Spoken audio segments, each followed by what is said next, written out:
ગીર સોમનાથ જિલ્લાના ઉના તાલુકામાં પ્રાંત કચેરી બહાર પ્રત્યેક ઉપવાસ પર દલિત સમાજના લોકો બેઠા છે ને જે પ્લોટમાં ફાળવણી દરમિયાન અન્યાય કરવામાં આવ્યો હોય તેવા આક્ષેપો સામે આવી રહ્યા છે ને આ ધરણા છે તે ચાલી રહ્યા છે। કઈ મુખ્યત્વે માંગ છે તે આ દલિત સમાજના લોકો કરી રહ્યા છે ને શું આગેવાનોએ પ્રતિક્રિયા આપી વિગતે વાત કરીએ। વૈષ્ણવજન તો તેને કહીએ જે પીડ પરાઈ જાનાને રે। નમસ્કાર દર્શક મિત્રો, નવજીવન ન્યૂઝમાં આપનું સ્વાગત છે। હું છું ફૈઝાન। ફરી એકવાર ગીર સોમનાથના ઉના તાલુકામાં દલિત સમાજ મેદાને આવ્યો છે।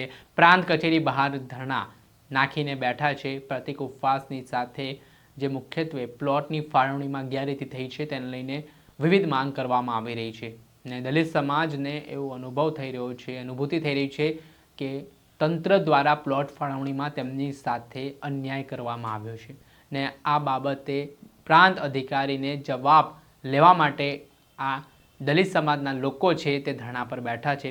ત્યારે મુખ્યત્વે માંગની વાત કરીએ તો 4 જેટલી માંગ સામે આવી છે, જેમાં અયોગ્ય જગ્યાની ફાળવણી રદ કરો ને અમને જે પ્લોટ આપવામાં આવ્યા છે તે ખાડામાં અને પાણીના નાળામાં ડૂબી જાય તેવા છે।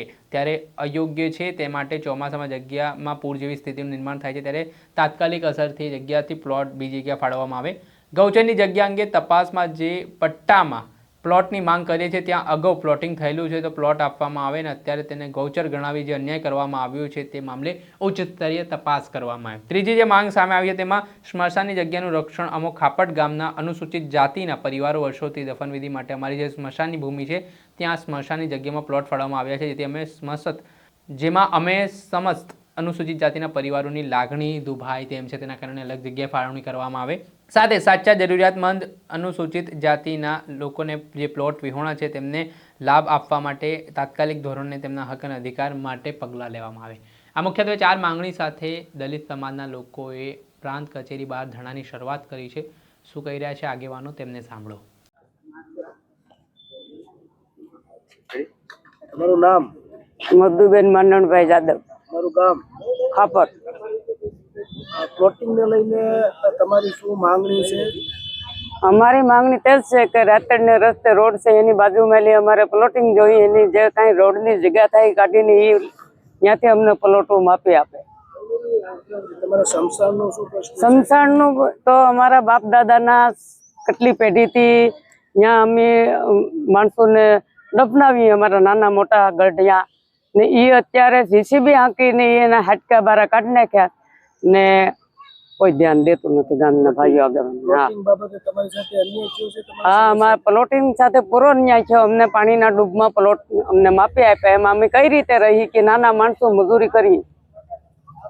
તમારે કેટલાક લોકોને પ્લોટ આપ્યા અને કેટલાકને અમને 10-8 જણાને મળ્યા ને બાકીના પાળે ને પાળે પાણીના ડૂબમાં અમને પ્લોટ આપ્યા, અમને મંજૂર નથી અને ગામમાં અત્યારનો અન્યાય છે એના આગળ પગલા લેવાના। જો અહીંથી કઈ ચોખવટ નહીં થાય તો અમે ગાંધીનગર જવાના છે।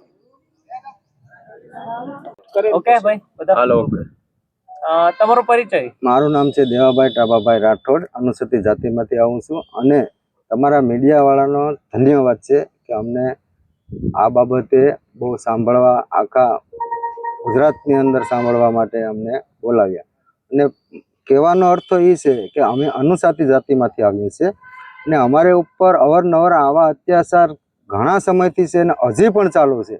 લગભગ સમજો કે ઘણા સમયથી કે અમારા વડવા વખતથી અમે જે સ્મશાનની અંદર દફન વિધિ કરતા હતા એને પણ અટાણે હાડકા પિંજરા બધું બહાર કાઢી નાખ્યું જીસીબીથી। પ્લસ અમને જે જગ્યા આપી એકદમ ડૂબમાં આપી છે અને જે જગ્યા અમને આપવા લાયક હતી એ સાર્વજનિકમાં નાખી છે અને સાર્વજનિકની ત્યાં કોઈ જરૂર હતી નહીં।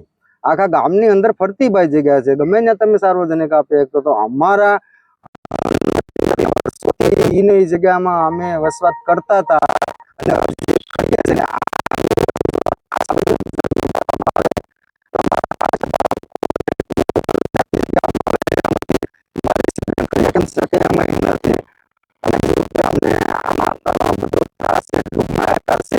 તો અમારા માટે આવું દર ખેલી અમારા અનુસૂચિત જાતિ માટે આવું શા માટે કરવામાં આવે એવું અમે પ્રાંત અધિકારી સાહેબને, કલેક્ટર સાહેબને બધાને આવી અરજીઓ આપ્યું છે, એનો પણ અમને કોઈ જવાબ પાછો આપવામાં આવ્યો નથી। તો વારંવાર ગમે ત્યાં ગામ, ખાપટમાં એક નહીં, આખા તાલુકાની અંદર બધા અનુસૂચિત જાતિ માટે આવો ત્રાસ આપવામાં આવે છે. માટે અમે ન્યાય માટે આવ્યા કે અમે જો ભાજપ સાથે બધા જોડાયેલા છે અને એ લોકો યારે અમે એને બિનહરીફ આપેલી છે, તો અમે એમાં કોઈ વિવાદ તો કર્યો જ નથી કે ભાઈ જો બિનહરીફ વિવાદ કર્યો હોય તો બિનહરીફ આવે નહીં. એટલા માટે અમે એની સાથે હોવા છતાંય બધાય અમારા ભાઈઓ, અને છતાંય પણ અમારી માથે અન્યાય શા માટે? અમે એની ભેગા છે તો એને સમજી વિચારીને અમને ન્યાય આપવો જોઈએ એવું અમારું ભાઈ માનવું છે કે ભાઈ બધાને થાય કે સારી સારી જગ્યા લઈ લેવામાં આવે, અનુસૂચિત જાતિને ડૂબમાં લેવામાં આવે. અમારી પાસે એક ટુકડો હારો છે તો એને સાર્વજનિક જમીનમાંથી દઈ દેવામાં આવે. આ શા માટે? આ કોઈ ઉપયોગી ખરો?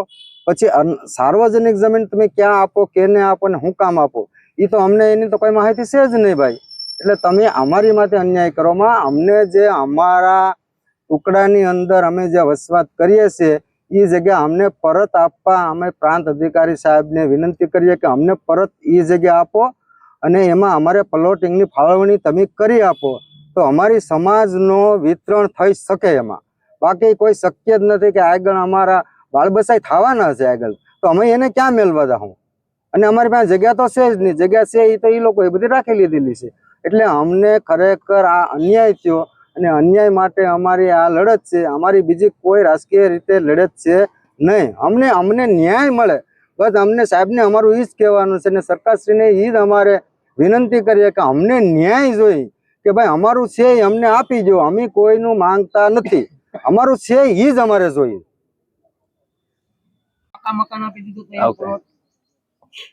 અને બીજી વસ્તુ એ છે કે આ જે પ્લોટિંગ ફાળવણી થઈ છે એમાં પોતે જે પંચાયતના લાગતા વળગતા, જે પંચાયતના લાડકાઓ હતા, એના પરિવારના સભ્યો હતા, એમને વધારે પ્લોટ આપેલા છે. અને એમની સાથે મતલબ